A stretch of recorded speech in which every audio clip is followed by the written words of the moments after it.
Hey, salut à tous, c'est Fad de Ninjago. Aujourd'hui on se retrouve pour cette nouvelle vidéo sur la fin de Ninjago. Et oui, c'est un sujet bien triste que j'aborde aujourd'hui, mais nécessaire pour moi. Vous l'aurez sûrement remarqué que depuis la saison 10, le format des épisodes ainsi que les méchants et tout un tas de choses ont radicalement changé. Cela est dû au départ des frères Ashman, qui étaient jusque-là les scénaristes principaux avec Tom Henderson et Brad Schultz. Vous l'aurez certainement compris, après leur départ, Ninjago a vu son audience chuter. Comme on peut le voir sur ce graphique de la recherche de Ninjago dans le monde entre 2011 et 2023, on constate que Ninjago est un quasi-flop total entre 2018 et 2023. Sur une période aussi longue, c'est juste très inquiétant. Ninjago ne vit plus que grâce à sa communauté qui se divise de plus en plus et vieillit. En cause, selon moi, le format et les graphismes. Passer les épisodes à 10 minutes au lieu de 20 minutes n'a aucun intérêt si ce n'est faire durer la diffusion sur une année entière pour sortir un maximum de 7. Ce changement va donc dans le simple intérêt commercial de l'ego. De plus, les histoires ne sont selon moi plus du tout à la hauteur de Ninjago.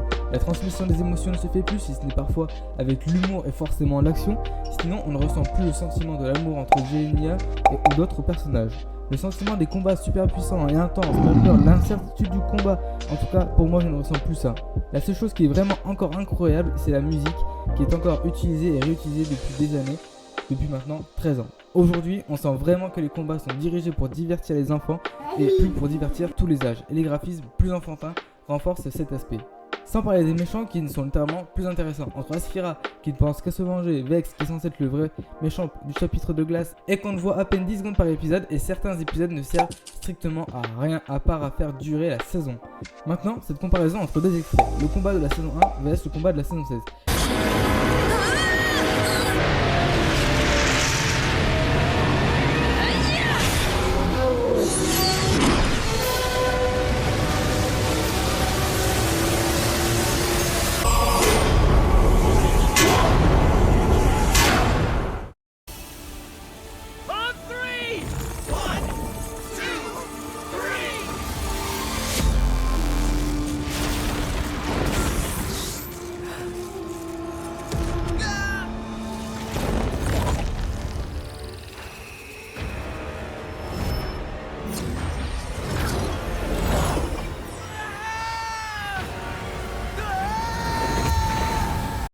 Passons maintenant à Dragon Rising, une nouvelle série pour Ninjago.